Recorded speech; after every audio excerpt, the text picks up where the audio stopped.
Probably a very familiar voice to those of you in the high desert.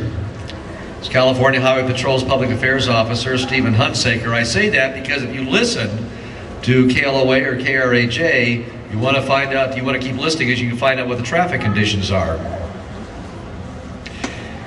Officer Hunsaker has been seen frequently in the Indian Wells Valley, also during fairs and other events promoting driver safety. As a matter of fact, and I'm trying to remember what this was, but it's on the Balsam Street. Eric, what is that, a Balsam Street Fair?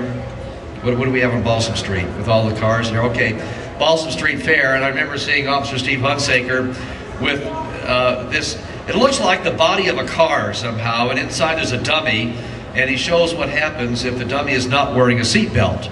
He rolls the car around, this dummy is all over the place, and then of course shows what happens when the seatbelt is on. So, very community-minded individual, and we see him quite a bit. He's a 22-year veteran of the California Highway Patrol. He served in the Los Angeles, Antelope Valley, and Mojave areas, and also Colonel Bamberger served 4 years in the Marine Corps.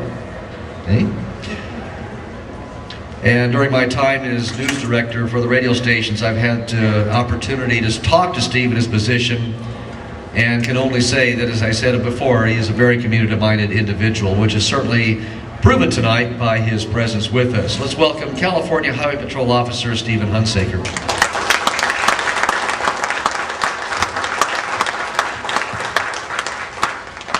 Well, good evening. Thank you for inviting me here tonight. When Eric and Ray asked me to speak, honestly, I knew exactly what I wanted to talk about. Everybody's seen it at one time or another on TV or been there in person. It's our flag folding ceremony. It's usually when a member of our military services has died, a member of the fire department, a member of the police department has died. We've all seen the flag folding ceremony, where the flag is folded 12 times into a triangle. But as you know, each one of those folds has a special meaning. The first fold stands for liberty. In America, we are free to own property, to elect our government representatives, and to attend church of our choice, to openly disagree, to travel freely without restriction, to pursue an education, to pursue the American dream. The second fold represents unity. Abraham Lincoln stated, "A house divided against itself cannot stand." National unity in the face of natural disasters such as we are facing on the Gulf, in our Gulf states, and the external threats such as we posed on September 11th, 2001, have preserved our constitutional republic. The third fold stands for justice. In America, believe that every person stands equal before the law and is deserving of just and fair treatment. The lawyer, the laborer are both entitled to fair treatment. The fourth fold symbolizes perseverance. To persevere means to endure, to remain steadfast despite hardships and obstacles. The Continental Army suffered repeated setbacks before a significant victory. Yet throughout the bitter winter of 1777 at Valley Forge, they persevered. The Marines persevered in Bella Woods and again in Iwo Jima.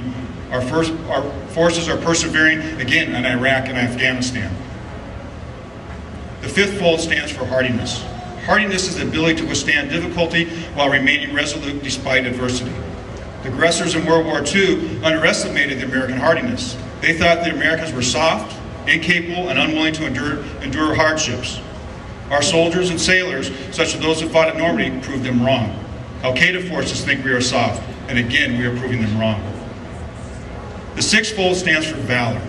Valor means courage, to act, the act of defending what is right, even in the face of opposition. Nathan Hale, the Revolutionary War patriot, was convicted of spying by the British in 1776.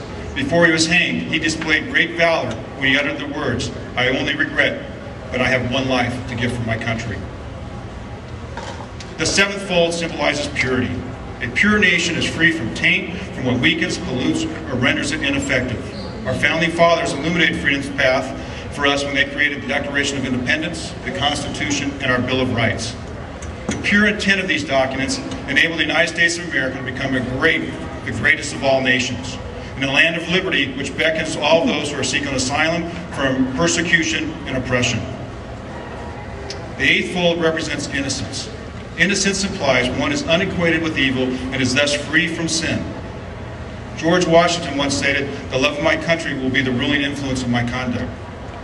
Americans pay tribute to him and all those who give devoted service to uphold freedom's ideals without selfish or evil motivations.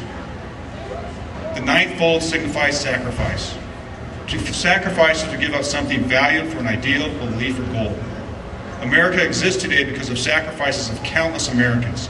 Many have made the ultimate sacrifice of their lives in battles waged during the Revolution, World War I, World War II, Korea, Vietnam, the Gulf War, Afghanistan, and in our ongoing war on terrorism.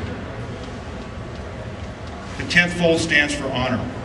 One who possesses honor possesses a keen sense of ethical conduct. We give thanks to all those who have acted with honor in the founding and the growth of our country. We pray that each citizen and those who represent us in government will conduct themselves in a manner that will continue to bring honor on our nation and on our flag. The 11th fold symbolizes independence. Independence is the state of being free, of being able to make unrestricted choices within the law. Ever since our nation's birth, Americans have fiercely defended their independence. Patrick Henry articulated best when he uttered the famous words, "Give me liberty or give me death." The 12th fold represents truth. Truth is the body of real events and facts. America is built on God-given truths articulated in the Declaration of Independence, that all men are created equal, that they're endowed by their Creator with certain unalienable rights. Among these are life, liberty, and the pursuit of happiness.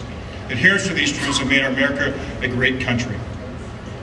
All of us here today owe a great deal to our American servicemen and women who have fought abroad and at home for our freedom.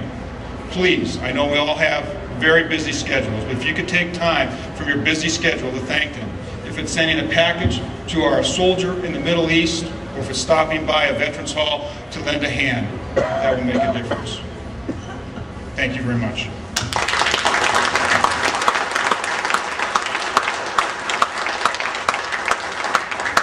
Thank you, Officer Hunsaker. You know, the 16 years that I've lived in Ridgecrest, I've seen one or two city managers come and go and really didn't notice much until a new city manager came on the scene about 4.5 years ago. Harvey Rose has an impressive resume, having received numerous awards in management, finance,